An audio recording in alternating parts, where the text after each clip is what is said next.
కాదు. చంద్రబాబు నాయుడు గారు అపోజిషన్లో ఉన్నప్పుడు అందరూ కూడా దుమ్మెత్తిపోశారు. వారి ప్రభుత్వం వచ్చింది, 5 మాసాలు నిన్నాయి. ఇవాళ ఏంట్రా పరిస్థితి అంటే ఎక్కడేసిన కొంగడు అక్కడే ఉందంట. వాళ్ళు చెబుతున్నారు, నేను కాదు. సాక్షాత్తు పవన్ కళ్యాణ్ గారు డిప్యూటీ చీఫ్ మినిస్టర్ వెళ్ళి చెప్తున్నాడు, పౌర సరఫరాల శాఖ మంత్రి గారు చెప్తున్నాడు, ఇంకా ఇక్కడ పీడిఎస్ రైస్ బియ్యం విచ్చలవిడిగా జరుగుతూ ఉంది. ఎవరి వైఫల్యం ఇది? జగన్మోహన్ రెడ్డి గారి వైఫల్యమా? వైఎస్ఆర్సీపీ వైఫల్యమా? మీ వైఫల్యం కాదా? పౌర సరఫరాల శాఖ మీరు తీసుకున్నారు. మన చెక్ పోస్టులు ఉన్నాయి, 2 చెక్ పోస్టులు. ఆ చెక్ పోస్టులు దాటుకు వెళ్ళాలి, మళ్ళీ కస్టమ్స్ క్లియరెన్స్ ఉండాలి. అయినా కూడా పీడిఎస్ రైస్ భారీ ఎత్తున ఎగుమతి జరుగుతూ ఉంది ఇతర దేశాలకి అనేటువంటి మాట మీరు మాట్లాడుతున్నారంటే are you not feeling shy? మీకు సిగ్గు అనిపించడం లేదా? ప్రభుత్వం మీకు వచ్చిన తర్వాత కూడా ఇంకా మీరు పీడిఎస్ రైస్ని ఆపలేకపోయారే మీ భాషలో. అదేమంటే అంత పెద్ద పోటుకి 20 మంది కానిస్టేబుల్సా? ఎంతమంది పెట్టాలి? పెట్టు, ఒక 2 లక్షల మందిని పెట్టు. ఎవడు కాదన్నాడు? ఇవాళ మీ అధికారం వచ్చింది కదా, 5 మాసాల నుంచి పరిపాలన చేస్తున్నారు కదా, ఎందుకు మీరు పెట్టడం లేదు? పెట్టవచ్చు కదా. దానికి సమాధానం లేదు. ఎంతసేపు వైఎస్ఆర్ కాంగ్రెస్ పార్టీ పాలన మీద బురద జల్లేటటువంటి కార్యక్రమంలోనే కాలయాపన చేస్తున్నారు తప్ప ఇప్పుడు మీ ప్రభుత్వం పనిచేస్తున్నటువంటి విధానం పట్ల మీరు మాట్లాడలేకపోతున్నారు. మొన్న చాలా చిత్రం, ఇంతకుముందు కూడా చెప్పారు. సాక్షాత్తు ఉప ముఖ్యమంత్రి గారు వెళ్ళిపోయాడు, రఫ్ సీ ఉంటే బోట్లో వెళ్ళిపోయాడు. సీజ్ ది షిప్ అన్నారంట, సీజ్ చేశారంట. Cinema dialogue. నేను కూడా నిజమే అనుకున్నా ఆ రోజు చూసి. తర్వాత చూసింది ఏంటంటే కలెక్టర్ వెళ్ళాడు అంతకుముందు, షాన్మోహన్ అంట, బుధవారం వెళ్ళాడు. ఆ షిప్ను చూశాడు, లోపలంతా పరిశీలించాడు, దాని మీద యాక్షన్ అన్నాడు. యాక్షన్ అనేది మళ్ళీ ఇల్లు లేదు. ఎందుకు వెళ్ళారు నాకు అర్థం కాల. కలెక్టర్ వెళ్ళాడు, ఒకసారి పరిశీలన చేశాడు, దానిలో దొంగ బియ్యం ఉందన్నారు, దాన్ని సీజ్ చేయాలన్నారు, అయిపోయింది కదా. మళ్ళీ ఇల్లు ఎందుకు వెళ్ళారు నాకు అర్థం కాల. నాకు మళ్ళీ సీజ్ ది షిప్ అన్నా. అదేమో ఫ్రంట్ పేజీలో వీడియోలు గందరగోళాలు సినిమాటిక్లో. నాకు ఇది చూస్తే ఏమనిపిస్తుంది అంటే ఒకసారి కలెక్టర్ చేశాడు, మళ్ళీ ఈ నెల మళ్ళీ చేశాడు. నాకు తనికల బరిలి సినిమా ఒకటి గుర్తుంది నాకు. దానిలో జరగాలి చెల్లి పెళ్ళి మళ్ళీ మళ్ళీ ఇది తంతు, మళ్ళా సీజ్ చేస్తారా? ఏమైనా అర్థం ఉందా? ఇది పరిపాలన అనేది? మీకు పరిపాలన అసలు అర్థమైందా? వాట్ ఇస్ ది అడ్మినిస్ట్రేషన్ మీకు తెలుసా? రఫ్సీలోకి మీరు వెళ్ళిపోయారు, వద్దని చాలామంది అన్నారు, అనేటువంటి ప్రయత్నాలు కూడా చేశారు. ఇంకో మాట కూడా చెప్తాను ఇక్కడ. ఇవాళ మన నాదెళ్ల మనోహర్ గారు జనసేన సిద్ధాంతకర్త, ఆయన నేను ప్రెస్ మీట్ పెట్టి ఏదేదో మాట్లాడేటటువంటి ప్రయత్నం చేశాడు. ఏమంటాడంటే ఈ కాకినాడ పోర్ట్ 5 సంవత్సరాల్లో విచ్చలవిడిగా బియ్యాన్ని ఎగుమతి చేశారు, దొంగ బియ్యాన్ని. నేను ఒక మాట ఇక్కడ ప్రజలు కన్ఫ్యూజ్ కాకుండా ఒక మాట చెప్పాలి. మన రాష్ట్రంలో కాకినాడ పోర్టు నుంచి పెద్ద ఎత్తున బియ్యం ఇతర దేశాలకు ఎగుమతి అవుతుంది with the permission of the government. చాలా పెద్ద ఎత్తున. మన రాష్ట్రం నుంచే కాదు, బియ్యం ఒరిస్సా, ఛత్తీస్గఢ్, తెలంగాణ, ఇంకా దగ్గరగా ఉన్నటువంటి పోర్టులు లేనటువంటి రైసు పండేటటువంటి ప్రాంతాల నుంచి కూడా బియ్యం వచ్చి ఇక్కడ నుంచి ఎగుమతి అవుతాయి. చాలా పెద్ద ఎత్తున ఎగుమతి అయ్యేటటువంటిది కాకినాడ యాంకరేజ్ పోర్ట్. ఎందుకు ఇక్కడ ఇంత బాగా ఎగుమతి అవుతాయి అంటే యాంకరేజ్ పోర్ట్లో ధరలు తక్కువ. ఎందుకంటే ప్లాట్ఫామ్ డీప్ సీ పోర్ట్ కాదు, నడి సముద్రంలో ఎక్కడో వెజల్ పార్క్ చేసి ఉంటుంది. పడవల్లో పెద్ద పడవల్లో బస్తాలు వేసుకుని అక్కడికి వెళ్ళి అక్కడి నుంచి ఆ వెజల్స్లోకి ట్రాన్స్ఫర్ చేస్తారు. ప్లాట్ఫామ్ ఛార్జెస్ పడవు. ప్రభుత్వం యొక్క సంస్థ యొక్క పోర్ట్ ఇది, యాంకరేజ్ పోర్టు. దీనిలో అనేక వేల మంది పనిచేస్తుంటారు. ఏంటి, బియ్యం బస్తాలు దించేవాళ్ళు, ఎత్తేవాళ్ళు, మళ్ళీ పడవల్లో వేసేవాళ్ళు, మళ్ళీ అక్కడి నుంచి తీసుకెళ్లేవాళ్ళు, అక్కడి నుంచి వెజల్స్లోకి ఎత్తేవాళ్ళు. కొన్ని వేల కుటుంబాలు దీని మీద ఆధారపడి బతుకుతూ ఉన్నాయి. It is a very very genuine business. మధ్యలో పీడిఎస్ రైస్ దొరబడతాడు, స్మగ్లింగ్, వాడిని పట్టుకోవాలి. ఇక్కడ చేయాల్సింది ఏంటి? అక్కడ అధికమైనటువంటి పోర్టులో ఎగుమతులు జరగాలి, పీడిఎస్ రైస్ని ఫిల్టర్ చేసి పట్టుకోవాలి. ఇది సింపుల్గా చేయాల్సినటువంటి పని. అసలు మనోహర్ గారు చదివిన మొత్తం అంతా ఇక్కడ జరిగిపోతున్నాడు, మొత్తం స్మగ్లింగ్ అంతా. అసలు నాకు ఆశ్చర్యం వేస్తుంది. మొన్న పవన్ కళ్యాణ్ గారు చెప్పారు, ఆర్టీఎస్ వస్తే ఏం చేస్తాం, కసప్ వచ్చి కాల్ చేస్తే ఏం చేస్తాం, పాకిస్తాన్లో వస్తే ఏం చేస్తాం. ఏం పోయగలవని నాకు అర్థం కాలేదు. మన పోర్టు గురించి అంత అభద్రతాభావంతో మాట్లాడుతున్నారు. పెట్టండి కానిస్టేబుల్స్ మొత్తాన్ని మీటర్ దించేయండి, మొత్తం టోటల్గా మీటర్ దించేసి బందోబస్తు చేయండి. మనోహర్ గారు అంటున్నాడు ఎవరిని లోపలికి వెళ్ళలేదంట, వీళ్ళే ఉన్నారంట లోపలికి వెళ్ళిస్తారా? అవి ఎంతమంది కార్మికులు వెళ్తున్నారు, ఎంతమంది కార్మికులు వస్తున్నారు, ఇదేమో టికెట్ పెట్టి చూపిస్తారా పోర్టు? నాకు అర్థం కాదా. నువ్వు పంపించి రోజు అందరినీ వరుసన క్యూ పెట్టి, ఎంత దుర్మార్గం నాకు అర్థం కాదా. It is a completely failure of కూటమి ప్రభుత్వం. మనోహర్ గారు పూర్తిగా ఫెయిల్ అయిపోయారు. అందుకని తోడుగా మన పవన్ కళ్యాణ్ గారిని తీసుకెళ్ళి సినిమాటిక్లో హంగామా చేసి పెద్ద పెద్ద డైలాగులు చెప్పి వారిని వారు దూషించుకుని చేసేటటువంటి కార్యక్రమం చేశారు. ఇది చాలా దుర్మార్గమైనటువంటి విషయం. అదేమంటే కొత్త వాదన ఒకటి తీసుకొచ్చాడు నిన్న. అదే ఇవాళ ఒక పచ్చపత్రికలో మెయిన్ హెడ్డింగ్ ఏమంటాడు, ఇది అరబిందోకి ఇచ్చిన తర్వాత, ఏది ఈ పోర్ట్ అరబిందో తీసుకున్న తర్వాత పెరిగిపోయిందంట. ఏంటి ఈ స్మగ్లింగ్? అరబిందో తీసుకుంది యాంకర్ పోర్ట్ కాదు, యాంకరేజ్ పోర్ట్ కాదు, కాకినాడ డీప్ సీ పోర్ట్. అది కేవీ రావు గారి దగ్గర ఉండేది. దాని నుంచి 41.2% అరబిందో వాళ్ళు తీసుకుంటారు. నాకు తెలియగలుగుతా. ఈ పెద్ద పెద్ద కంపెనీ షేర్లు తీసుకుంటుంటారు.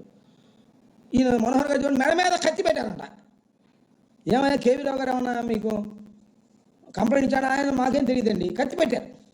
ఈయన చూసినట్టే. రామోజీరావు గారు కూడా షేర్లు అమ్ముకున్నాడు. ఎవరు కత్తి పెడితే అమ్ముకున్నాడు చెప్పండి? నాకు అర్థం కాల. 41.2% అరబిందోకి వస్తే, that not a anchorage port, deep sea port. దానిలో వెరీ లిటిల్గా మాత్రమే రైస్ ఎక్స్పోర్ట్ అవుతాయి అక్కడ నుంచి, చాలా తక్కువగా. ఎందుకంటే ఖరీదు ఎక్కువ కాబట్టి లోడింగ్ ఛార్జెస్, ప్లాట్ఫామ్ ఛార్జెస్ పడతాయని ఆయనే చెప్పాడు. ఈ యాంకరేజ్ పోర్ట్లో 13-14 వెజల్స్ ఉంటే మొత్తం మీద కలిసి ఒక 16 ఉంటాయి. అంటే రెండు ఇక్కడ 14-13 వెజల్స్ ఉంటే అక్కడ 2 వెజల్స్ ఉంటాయి. మొత్తం జరిగేది యాంకరేజ్ పోర్ట్లో. వాళ్ళు వచ్చిన తర్వాత చాలా పెద్ద ఎత్తున జరిగిపోయిందంట స్మగ్లింగ్ అంతా కూడా. ఎందుకు మాట్లాడుతున్నాను నాకు అర్థం కాల. 5 మాసాల నుండి 6వ మాసంలో ప్రవేశించి అధికారం మీ చేతిలోకి వచ్చి మొత్తం అంతా నడిపే యంత్రాంగం అంతా మీ చేతిలో ఉండి మా మీద పడేటటువంటి ప్రయత్నం చేయటం చాలా దురదృష్టకరమైన మనవి చేస్తున్నా. అరబిందో ఎవరిది చెప్పాలి, లోతుగా ఆలోచన చేయాలి, లోతుగా విచారణ జరపాలి. జరుపు ఎవడు కాదన్నాడు? కేంద్రంలో నువ్వే, రాష్ట్రంలో నువ్వే. బాగా లోతుగా విచారణ జరపండి. విచారణ జరిపి దోషుల్ని పట్టుకోండి. ఎవరు కాదన్నారు? ఎందుకు మీరు ఈ ఉపన్యాసాలు చెప్తున్నారు? అసలు మీరెవరండి ప్రశ్నించడానికి? నాకు అర్థం కాదు. మేము కదా ప్రశ్నించాల్సింది. మాకు అప్పుడప్పుడు కన్ఫ్యూజ్ అవుతుంది. అధికారం ఉంది, వాళ్ళే మేమా? ఆయన ప్రశ్నిస్తున్నాడు. ఎవరు? నారా మనోహర్ గారు ప్రశ్నిస్తున్నాడు, మన పవన్ కళ్యాణ్ గారు ప్రశ్నిస్తున్నాడు. అధికారంలో ఉంది మూడు నాయన. ఒకరు ఉప ముఖ్యమంత్రి, ఇంకో ఆయన పౌర సరఫరాల శాఖ మంత్రి. వీళ్ళెళ్ళి కాకినాడలో ప్రశ్నిస్తున్నారు. ఏమిటి అన్యాయం? పీడిఎస్ రైస్ ఎందుకు వెళ్తుంది? ఎవరిని అడుగుతున్నావు స్వామి? నీ చెక్ పోస్టులు ఉన్నాయి అక్కడ, నీ ఆధీనంలో ఉంది.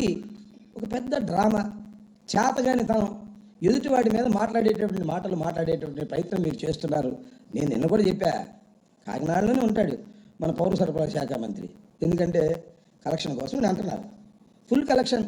నేను మొన్న చెప్పాగా, 200 కోట్ల రూపాయలు రైతులు కాదు మిల్లర్స్కి రిలీజ్ చేశారు. 8% కాడ కొట్టేశారు. ఇది ఏ మిల్లునంటే చెప్తారు. ఇది నా ఆరోపణ. సమాధానం చెప్పండి. సమాధానం చెప్పరు. సమాధానం చెప్పి తీసుకుని మన నిజమే కదా అని మిల్లర్స్ అందరూ వచ్చేటువంటి పరిస్థితి ఉంటుంది. ఆయన అంటాడు, అసలు ఈ కాకినాడ పోర్ట్ నుంచి గత 3 సంవత్సరాల్లో ఎన్ని లక్షల మెట్రిక్ టన్నులు ఉత్పత్తి అయిందో చెబితే మీరు ఆశ్చర్యపోతారు. 1,35,00,000 మెట్రిక్ టన్నులు కాకినాడ పోర్ట్ నుంచి వెళ్ళింది. అది ఎంత అంటే 48,537 కోట్ల ఖరీదు చేసేటటువంటిది ఈ గత 3 సంవత్సరాల్లో జగన్మోహన్ రెడ్డి గారి పరిపాలన వెళ్ళింది. ఇది అన్యాయం, అక్రమం, అన్యాయం. ప్రజలు ఆశ్చర్యపోతున్నారు అని. నేను ఇంకోటి చెబితే అందరూ ఆశ్చర్యపోతారు. పవన్ కళ్యాణ్ గారు కూడా ఆశ్చర్యపోతాడు, మన మనోహర్ కూడా ఆశ్చర్యపోతాడు. అంటే వాళ్ళిద్దరూ ఆశ్చర్యపోవడానికి వాళ్ళకి తెలియకపోతేగా, తెలిసే ఉంటుంది. అందుకని ఆశ్చర్యపోలేమని నాకు అనుమానం. అదేంటో తెలుసా మీకు? మొత్తం ఈ రాష్ట్రంలో, ఈ రాష్ట్రంలో కాదు, ఈ దేశంలోనే రైస్ ఎక్స్పోర్ట్ చేసేటటువంటి కంపెనీ ఏదైనా ఉంది అంటే దేశంలో 3rd ప్లేస్లో ఉన్న కంపెనీ ఒకటి ఉంది. మన రాష్ట్రంలో నెంబర్ 1 ప్లేస్లో ఉన్నటువంటి కంపెనీ ఒకటి ఉంది. దాని పేరు పట్టాభి ఆగ్రో. పట్టాభి ఆగ్రో ఎవరిదో తెలుసా? ఇది పయ్యావుల కేశవులు గారి వియ్యంకులది. పయ్యావుల కేశవులు గారు ఎవరో తెలుసు కదా? మీ సహచర మంత్రి, ఫైనాన్స్ మినిస్టరు. ఆయన వియ్యంకుడు మొత్తంలో నెంబర్ 1గా ఆంధ్ర రాష్ట్రం నుంచి బియ్యాన్ని ఎగుమతి చేసినటువంటి గొప్పవాడు. ఇంకోటి కూడా చెప్తున్నా, మొన్న మీరు స్టెల్లా అనే దానిలో పట్టుకున్నారు కదా, కలెక్టర్ గారు వెళ్ళి సీజ్ చేశాడు, స్టెల్లా అనేటువంటి వెజల్ని పట్టుకున్నారు. ఇదే గొడవ. ఇవాళ మీరు డీప్ సీలో ఉంది ఒకటి, ఎంవి కనస్టర్ వెజల్ పేరు. దానిలో 42,500 మెట్రిక్ టన్నులు ఆల్రెడీ పట్టాభి ఆగ్రో వాళ్ళు లోడ్ చేశారు. ఇంకా కొంత లోడ్ చేయాలి. రఫ్సీ ఉంది కాబట్టి లోడ్ చేయడం లేదు. ఈ రఫ్సీ కొద్దిగా తగ్గిన తర్వాత అది కూడా లోడ్ చేసి దాన్ని ఎగుమతి చేయబోతున్నారు నైజీరియాకి. నా ఆరోపణ చెప్తున్నా, దీనిలో టోటల్గా పీడిఎస్ రైస్దే నేను ఆరోపణ చేస్తున్నా.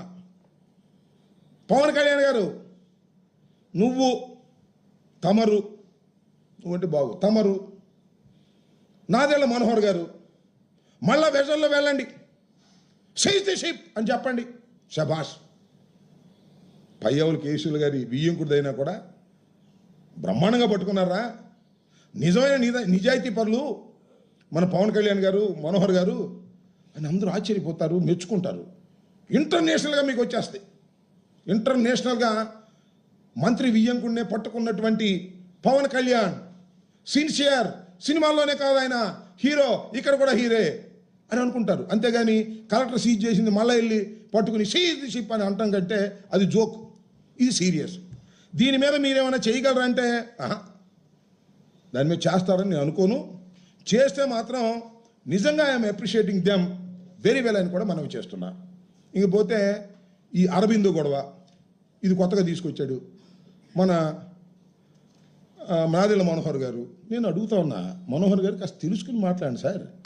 ఏదో ఆవేశంగా తెలుసుకుని మాట్లాడుకోకుండా ఊరిని డబ్బులు కలెక్షన్లో మునిగిపోయి కాకినాడలో నుండి 24 గంటలు కాకినాడే, ఎందుకంటే క్యాష్ కలెక్షన్ కోసం మిల్లుల మీద రైడ్ చేస్తారంటారు. నేను చెప్పా, చాలా సందర్భాల్లో చెప్పా.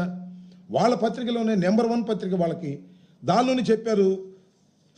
ఇది ఈ మొత్తం అంతా కూడా రెచ్చిపోతున్న రేషన్ మాఫియా, గ్రామాల్లో రెచ్చిపోతున్నారు, రేషన్ మాఫియా వసూలు చేస్తున్నారు అన్ని తీసుకెళ్తారు. వాళ్ళ పత్రికలు చెప్పాయి. అదేమన్నా నారాయణ మనోహర్ గారు అంటారు ఇటువరకు ఏదో 2,900 ఫెయిర్ ఫైవ్ షాపులు ఉన్నాయి, దానికి బళ్ళు పెట్టారు, బళ్ళు పెట్టి నాశనం చేశారు అని. మేము బళ్ళు పెట్టాము, ప్రజల దగ్గరకు తీసుకెళ్ళి పంచేటువంటి కార్యక్రమం జరిగింది. అక్కడో ఇక్కడ పొరపాట్లు జరిగేమో, జరిగి ఉండొచ్చు. మొత్తం అంతా పీడిఎస్ రైస్ అంతా మేమే దగ్గరుండి పంపించేసినట్టుగా మాట్లాడుతున్నారు. ఇవాళ మీరు పంపిస్తున్నారు దగ్గరుండి. ఈ సంగతి తేల్చండి. ఈ ఎంవి కనిష్ఠా పట్టాభి ఆగ్రో నేను ఆరోపిస్తున్నాను. 2-3 రోజులు ఆగారా అది వెళ్ళిపోద్ది, మళ్ళీ నైజీరియాకి వెళ్ళిపోద్ది. ఇంకేం చేస్తాం? ఏం చేయలేం. మీ కలెక్టర్ని ఆదేశించండి. మీరు చాలా సీరియస్గా ఉంటే దాన్ని ఆలోచన చేయాల్సిన అవసరం ఉందని కూడా ఈ సందర్భంగా నేను మనవి చేస్తున్నా. వైఎస్ఆర్ కాంగ్రెస్ పార్టీ ఉన్నప్పుడు, అధికారంలో ఉన్నప్పుడు ప్రతి ఇంటికి వెళ్ళి బియ్యం ఇవ్వాలనే ఉద్దేశంతో వెహికల్స్ని మేము క్రియేట్ చేసాం. అవి తప్పుపడుతున్నారు. ఆ వ్యవస్థను మొత్తం నాశనం చేస్తున్నారు. చేసుకోండి, మీ ఇష్టం. అధికారం మీ చేతిలోకి వచ్చింది. మళ్ళీ 5 సంవత్సరాల తర్వాత తెలుస్తుంది మీకు దాని బాధ ఏంటో. దానికి మానిటరింగ్ పెట్టి మేము ప్రతి బండిని కూడా పంపించి సకాలంలో పేద ప్రజానీకానికి 2 రూపాయల కిలో బియ్యం అందాలనేటువంటి ఉద్దేశంతో పంపించాం. మిస్యూజ్ జరిగితే ఎక్కడైనా దాని మీద యాక్షన్ తీసుకున్నటువంటి సందర్భాలు ఉన్నాయి తప్ప ఇలా బాగా కుమ్మక్కైపోయి ఇవాళ మొత్తం కుమ్మక్కైపోయారు. జనసేనకు సంబంధించిన వారందరూ కూడా ఈ నేను పౌర సరఫరాల శాఖలో ఉన్నారు. మంత్రి గారు, చైర్మన్ గారు, అక్కడ Kakinada rural MLA, Kakinada parliament MLA, MP అందరూ కుమ్మక్కైపోయి ఎత్తేస్తున్నారు, మొత్తాన్ని వసూలు చేస్తున్నారు. నాకు అర్థమైంది ఏంటంటే మన నాదెళ్ల మనోహర్ గారికి పవన్ కళ్యాణ్ గారిని తీసుకెళ్ళిన తర్వాత కమిషన్ రేటు పెరిగిందంట. అమ్మో పవన్ కళ్యాణ్ గారు వచ్చారు, కుదరదు, కమిషన్ పోయినసారి 8 ఇచ్చారు, ఇప్పుడు ఇవ్వడానికి నీకు ఎక్కువమంటారంట.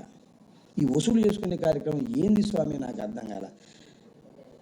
ఓడిపోయినటువంటి ప్రభుత్వాన్ని, కేవలం 11 సీట్లు వచ్చినాయని మీరు పదే పదే చెబుతున్న ప్రభుత్వాన్ని, జగన్మోహన్ రెడ్డి గారి ప్రభుత్వాన్ని మీరు చూస్తారేంటి, మీరు తిడతారేంటి, మీరు విమర్శిస్తారేంటి? అధికారంలోకి వచ్చిన తర్వాత మీకు సిగ్గు అనిపించట్లేదా?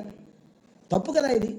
మీ ప్రతాపం ఏం చేశారో పట్టుకుని మీరు పట్టుకుంటే బ్రహ్మాండంగా శభాష్, మేము 2 లారీలు సీజ్ చేశాం, ఎక్కడ కాకినాడ పోర్టులోకి ప్రవేశిస్తుండగా మా పౌర సరఫరాల శాఖ దాన్ని ఏమంటారు చెక్ పోస్ట్లో పట్టేసుకున్నాం అని చెప్పి ఒక ఫోటో దిగండి. ఎదురు పవన్ కళ్యాణ్ గారు, ఈయన, లేకపోతే కాకినాడ రూరల్ ఎమ్మెల్యే గారు, పౌర సరఫరాల శాఖకు సంబంధించినటువంటి చైర్మన్ వెళ్ళి ఫోటో దిగండి పట్టుకున్నామని, అది బాగుంటుంది. సముద్రం దాకా వెళ్ళేదాకా ఏం చేస్తున్నారు స్వామి? నడి సముద్రంలోకి వెళ్ళి స్టెల్లాలో దీన్ని నింపేంత వరకు ఎన్నది